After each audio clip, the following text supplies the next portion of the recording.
Hello, welcome in this video lecture. आज हम इस वीडियो लेक्चर में पढ़ेंगे नेशनल पार्टीज। ठीक है।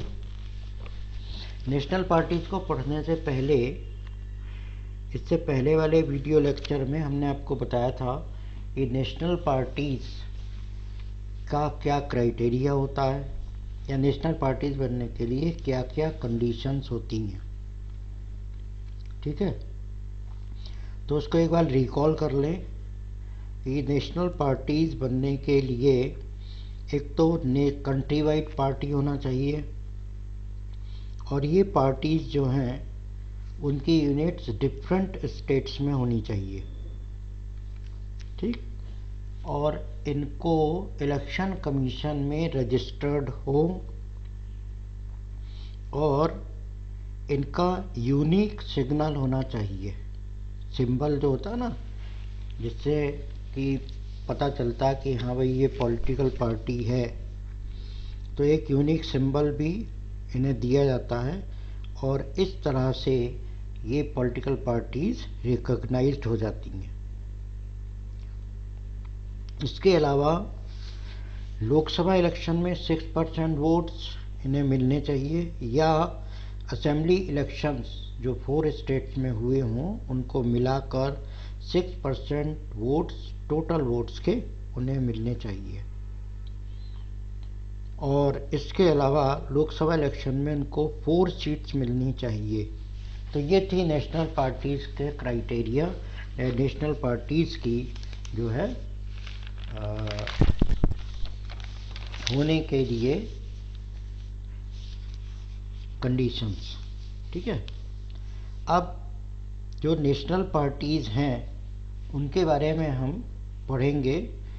देखिए, इसमें जो है ज़्यादा डिटेल में हमें नहीं जाना है, केवल आपको पॉलिटिकल पार्टीज के फाउंडेशन, उसकी आइडियोलॉजी के बारे में आपको पढ़ना है। ठीक है। तो हम स्टार्ट करते हैं भारतीय जनता पार्टी से। तो Bharatiya Janata party national political party है या रिकॉग्नाइज्ड पॉलिटिकल पार्टी है, और ये 1980 में इसको बनाया गया था, इसे फॉर्म किया गया था। इससे पहले 1961 में क्या हुआ था, भारतीय जनसंघ एक पॉलिटिकल पार्टी थी, उसको बनाया गया था। तो उसी का रिवाइवल या उसी को पुनः इसको जो है बनाया गया भारतीय जनता पार्टी के फॉर्म में। ठीक है। और श्यामा प्रसाद मुखर्जी एक लीडर थे जिन्होंने 1961 में भारतीय जनसंघ नाम से इस पार्टी को बनाया था। ठीक। और 1980 में भारतीय जनता पार्टी के नाम बदल के इसका भारतीय जनता पार्टी कर दिया गया। अब देखिए आइडियोलॉजी इसकी क्या क्या है। इंडिया का जो एंशिएंट कल्चर है, वैल्यू है, और अंत्योदय और ह्यूमनिज्म जो हैं उनको मानना। ठीक है। दूसरा, इसका कल्चर जो है वो क्या है, नेशनलिज्म। मतलब जो भी चीज़ है, जो भी बात कही जाएगी वो नेशन के बेस पर की जाएगी, और नेचर को मानने वाले। ठीक। दूसरा, जम्मू और कश्मीर का इंटीग्रेशन इसका एम था, और जो इन्होंने अभी 2020 में उसको अचीव कर लिया। यूनिफॉर्म सिविल कोड ये इनका एम है, और इसके लिए जो है लगातार काम कर रहे हैं। इसका जो सपोर्ट था वो कंटिन्यूसली इंक्रीज हो रहा है। 1998 में तब इसका जो बेस था वो बढ़ता रहा, और 1998 में ये पावर में आई, और नेशनल डेमोक्रेटिक अलायंस का इन्होंने बनाया, और 2014 में लार्जेस्ट पॉलिटिकल पार्टी रही। ठीक। भारतीय जनता पार्टी। तो इन दिस वे मैं होप करूं कि आपने जो है वो भारतीय जनता पार्टी के बारे में समझ लिया है। ठीक है, अब नेक्स्ट आपकी पॉलिटिकल पार्टी आती है इंडियन नेशनल कांग्रेस। ठीक है, सबसे मतलब पुरानी पॉलिटिकल पार्टी है, आपने कई बार पढ़ा भी होगा फ्रीडम स्ट्रगल ऑफ इंडिया में 1885 में जो है इसको बनाया गया था। ठीक है,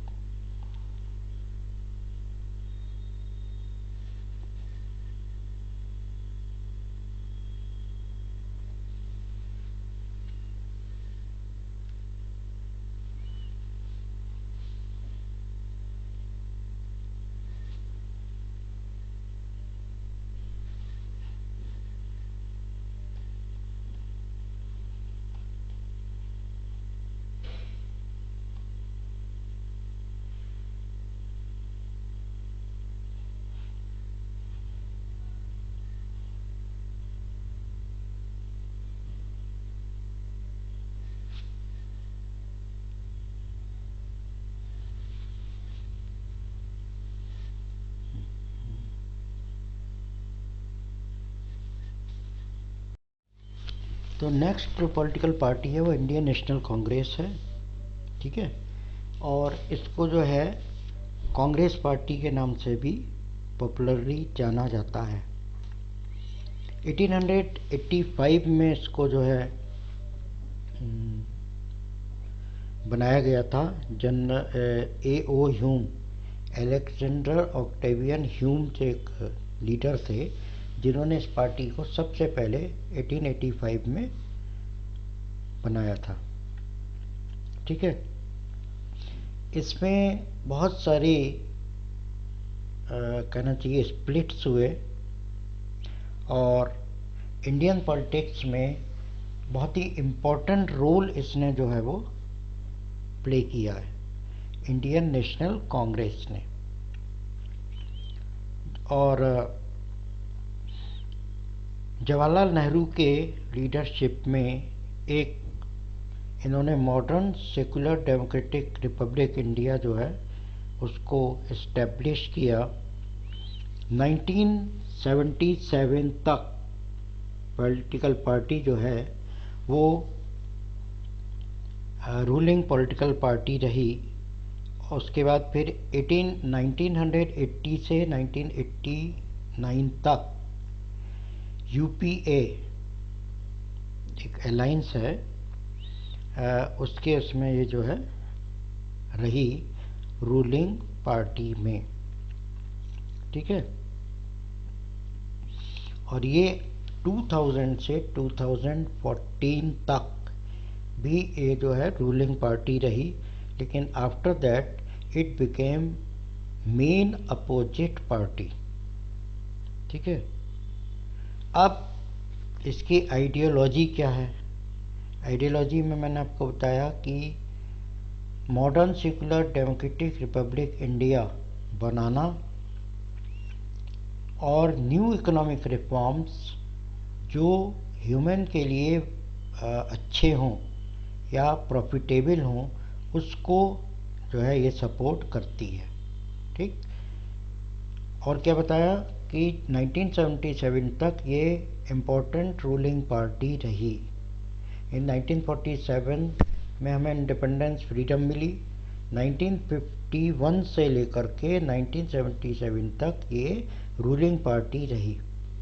ठीक, उसके बाद 1980 से 89 तक भी इसने रूल किया और 2000 से 2014 तक इसने जो है यूनाइटेड प्रोग्रेसिव अलायंस UPA जो है उसको यूनाइटेड प्रोग्रेसिव अलायंस कोलिशन जो है वो सेंट्रल में गवर्नमेंट जो थी उसमें बनाया और उसकी लीडरशिप की और 2000 से 2014 तक इसने रूल किया। After 2014 it became main opposition party in the central government. ठीक है, तो ये आपका आ गया इंडियन नेशनल कांग्रेस। फिर आपका नेक्स्ट आता है तृणमूल कांग्रेस। ठीक है, all India Trinamool Congress party इसका नाम है, और 1 जनवरी 1998 में ममता बनर्जी ने इसको जो है बनाया था। ठीक है, और 2016 में ये नेशनल पार्टी के फॉर्म में रिकॉग्नाइज की गई। इसका एम क्या है? सेकुलरिज्म और फेडरलिज्म को इस्टेब्लिश करना। 2019 से अभी तक ये वेस्ट बंगाल में है। इसके अलावा आंध्र प्रदेश, मणिपुर और त्रिपुरा में भी ये पॉलिटिकल पार्टी है।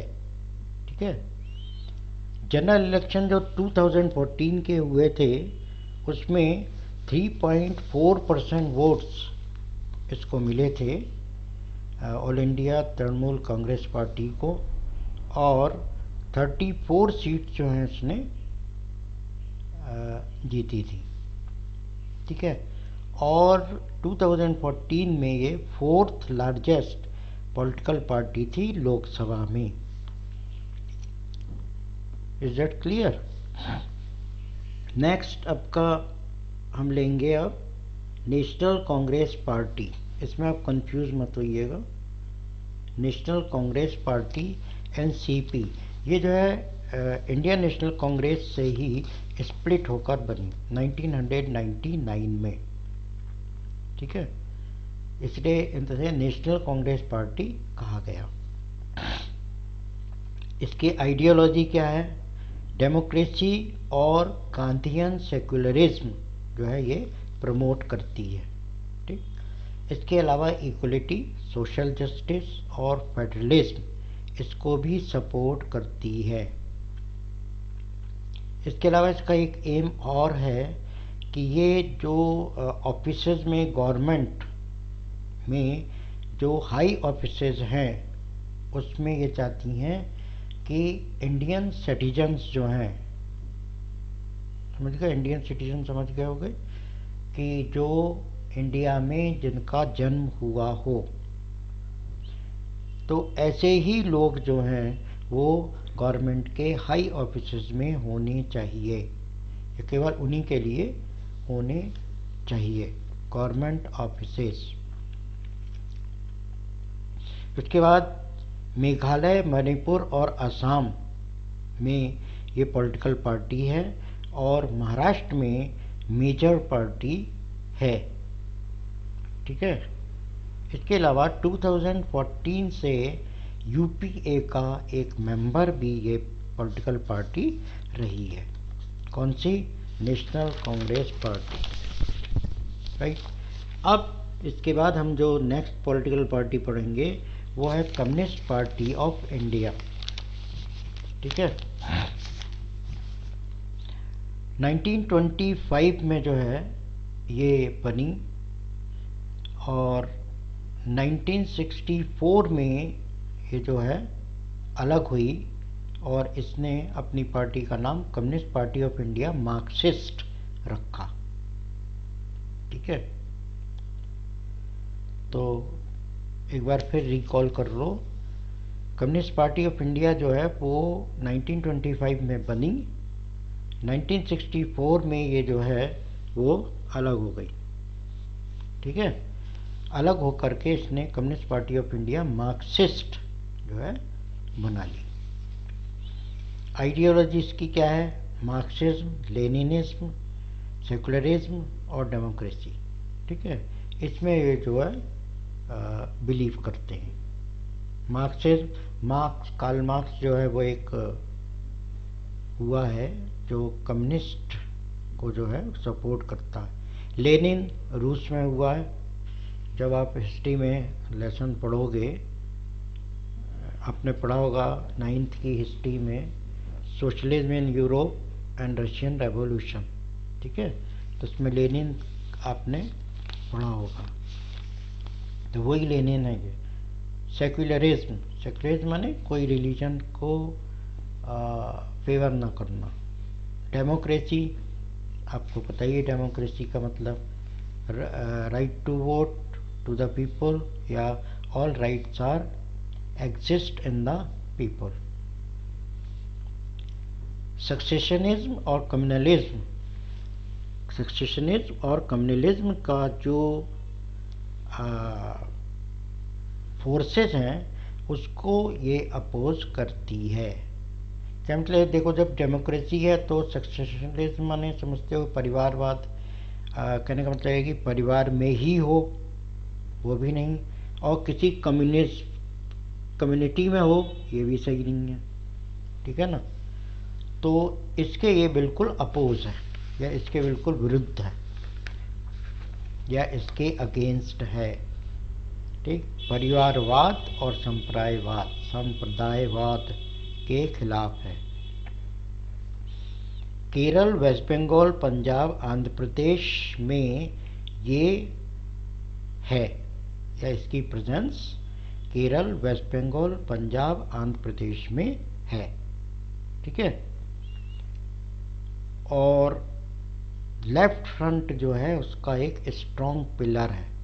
पिलर आप जानते होंगे, पिलर क्या होता है? पिलर होता है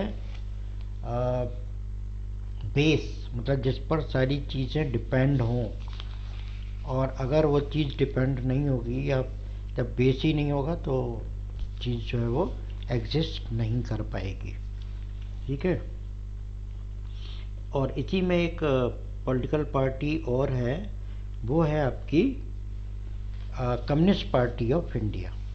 अभी हमने बताया था आपको, कम्युनिस्ट पार्टी ऑफ इंडिया जो है वो 1964 में इसको जो है बनाया गया था। और इसकी आइडियोलॉजी क्या थी कि वो आइडियोलॉजी जो भी हमने आपको बतलाई सेम है, और इसको जो है factory workers, farmers, agricultural labourers और जो इंटेलिजेंट्स हैं वो इसको सपोर्ट करते हैं, ठीक है। अब आइडियोलॉजी सेम का क्या मतलब हुआ? आइडियोलॉजी का मतलब हुआ मार्क्सिस्ट, लेनिन, सेकुलरिस्ट और डेमोक्रेसी, इसको ये सपोर्ट करते हैं। दूसरा, सक्सेशन कम्युनलिज्म फोर्सेस को अपोज करते हैं या उसके अगेंस्ट में है, ठीक है। ये इसकी आइडियोलॉजी है। दूसरी चीज़, जो न्यू इकोनॉमिक पॉलिसीज़ हैं, जो फॉरेन कैपिटल और गुड्स को का फ्लो जो है वो फ्री करते हैं, ठीक, उसके ये उसको ये सपोर्ट नहीं करते, इसको क्रिटिसाइज करते हैं। से लिखा ना, critical of new economic policies that allow free flow of foreign capital and goods. तो ऐसी इकोनॉमिक पॉलिसीज जो फॉरेन कैपिटल और गुड्स के फ्लो को फ्रीली अलाउ करे या परमिशन दे, उसको ये क्रिटिसाइज करती हैं। बंगाल में ये 34 ईयर्स तक बिना किसी ब्रेक के पावर में रही। 34 ईयर्स एक बहुत लंबा समय होता है ना। और अब इस समय ये वेस्ट बंगाल, केरल और त्रिपुरा में इसको स्ट्रांगली सपोर्ट किया जाता है, ठीक है। और वेस्ट बंगाल, केरल और त्रिपुरा में इसको स्ट्रांग सपोर्ट मिला हुआ है। किस पार्टी को? कम्युनिस्ट पार्टी ऑफ इंडिया को, ठीक। उसके बाद आपकी एक पॉलिटिकल पार्टी और बचती है, और ये है बहुजन समाज पार्टी। मिकल से आप इसको खूब अच्छी तरह से जानते भी होंगे। बहुजन समाज पार्टी जो है वो 1984 में कांशीराम की लीडरशिप में बनी, ठीक है।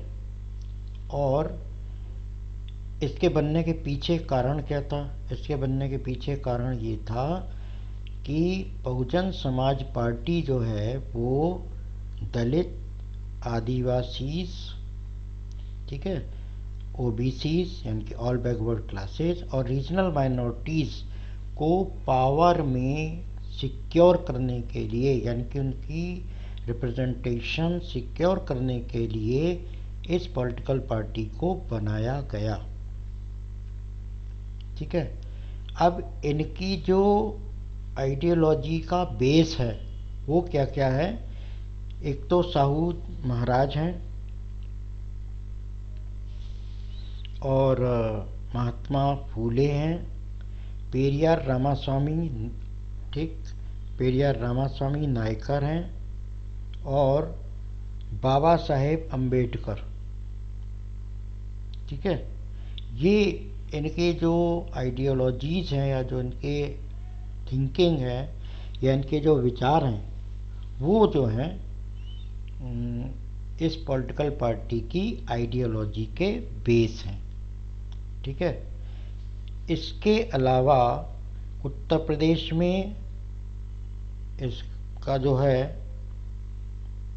काफ़ी लोग इसके सपोर्टर्स हैं। कई बार जो है गवर्नमेंट बनाई थी इन्होंने डिफरेंट पॉलिटिकल पार्टीज़ का सपोर्ट लेकर। ठीक, मध्य प्रदेश, छत्तीसगढ़, उत्तराखंड, दिल्ली और पंजाब में जो है ये पॉलिटिकल पार्टी है। ठीक है, तो ये आपकी हो गई डिफरेंट पॉलिटिकल पार्टीज़ जिनके बारे में हमने आपको बताया। ठीक, तो let us recall about the political parties about which we have discussed in this video lecture. ठीक है, तो इसमें हमने आपको देखिए 7 पॉलिटिकल पार्टीज के बारे में बताया।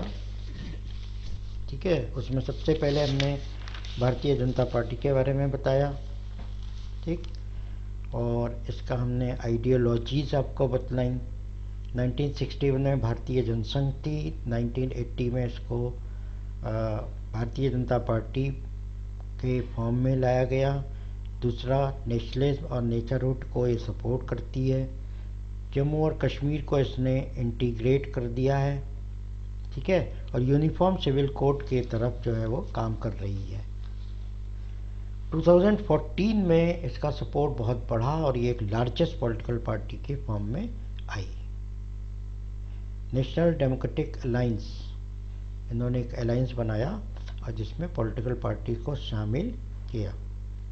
इसके बाद इंडियन नेशनल कांग्रेस सबसे ओल्डेस्ट पार्टी है, 1885 में इसको जो है वो बनाया गया। इंडियन पॉलिटिक्स में इसका रोल जो है वो बहुत इम्पोर्टेंट था। इंडिपेंडेंस के बाद, यानी कि इंडिपेंडेंस का मतलब 1947 के बाद बहुत लंबे समय तक इस पॉलिटिकल पार्टी ने जो है डोमिनेंट रोल प्ले किया। ठीक है, सेक्युलर, डेमोक्रेटिक और रिपब्लिक इंडिया को बनाने के लिए ये जो है हमेशा तैयार रही। 1977 तक ये रूलिंग पार्टी रही। 2004 से 14 तक भी रूल इसने किया, लेकिन आफ्टर 2014 जो है सबसे इम्पोर्टेंट अपोजिशन पॉलिटिकल पार्टी रही। फिर आता तृणमूल कांग्रेस पार्टी, आपको बताया 1 जनवरी 1998 में ममता बनर्जी ने बनाई थी। 2016 में इसे नेशनल पार्टी के फॉर्म में रिकॉग्नाइज किया गया। सेकुलरिज्म और फेडरलिज्म को ये सपोर्ट करती है। 2019 से वेस्ट बंगाल में पावर में है।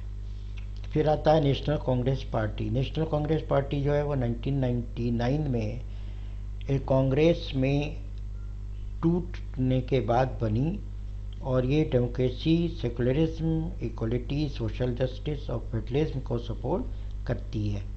ये चाहती है कि इंडियन सिटीजन्स जो हैं वो गवर्नमेंट ऑफिस में हों। ठीक, फिर उसके बाद आपका कम्युनिस्ट पार्टीज हमने दोनों बताई थी। इसमें हमने बताया था कि कम्युनिस्ट पार्टी ऑफ इंडिया यानी CPI जो थी 1964 में ये बनी और factory workers, farmers, agricultural labourers, intelligence वगैरह ने इनको जो है सपोर्ट किया। ठीक, इसके बाद फिर जो है 1964 में ये टूट के 2 भागों में बट गई और फिर communist party of India Marxist इन्होंने बनाई। तो कम्युनिस्ट पार्टी ऑफ इंडिया जो मार्क्सिस्ट थी उसने लेनिन, मार्क्स के आइडियोलॉजी पर काम किया और सेकुलरिज्म और डेमोक्रेसी को सपोर्ट किया। ठीक, और लास्ट में हमने आपको बताया था बहुजन समाज पार्टी। 1984 में कांचीराम की लीडरशिप में इसको बनाया गया और हमें ज़्यादातर जो है ये पावर सिक्योर करती रही। किसके लिए? दलित, आदिवासीज, ओबीसीज और रीजनल माइनॉरिटीज़ के लिए। इन्होंने साहू जी महाराज, महात्मा फूले, पेरियार रामास्वामी नायकर, अम्बेडकर के आइडियोलॉजी को जो है वो सपोर्ट किया। ठीक है। उत्तर प्रदेश में स्ट्रॉन्ग होल्ड है इसका रहा, और बहुत बार इसने जो है अदर पॉलिटिकल पार्टीज से सपोर्ट लेकर गवर्नमेंट फॉर्म की। इसके अलावा ये जो है मध्य प्रदेश, छत्तीसगढ़, उत्तराखंड, दिल्ली और पंजाब जो है वहाँ पर इसको जो है काफ़ी स्ट्रॉन्ग सपोर्ट मिल रहा है। ठीक है। और इस तरह से हमने जो है ये आपको पूरी नेशनल पॉलिटिकल पार्टीज़ के बारे में बताया। इसके बाद हमारा नेक्स्ट जो टॉपिक होगा वो होगा स्टेट पार्टीज़। ठीक। और स्टेट पार्टीज़ जो है आप देखेंगे नेक्स्ट वीडियो लेक्चर में। स्टेट पार्टीज़ हम आपको बताएंगे, और स्टेट पार्टीज़ के साथ ही हम पढ़ेंगे पॉलिटिकल पार्टीज़ के लिए क्या क्या चैलेंजेस हैं और कैसे पॉलिटिकल पार्टीज़ को रिफॉर्म किया जा सकता है, पॉलिटिकल पार्टीज़ को क्या किया जा सकता है, उसमें सुधार लाए जा सकते हैं। ठीक। तो that's all in this video lecture. Have a good day. Thank you.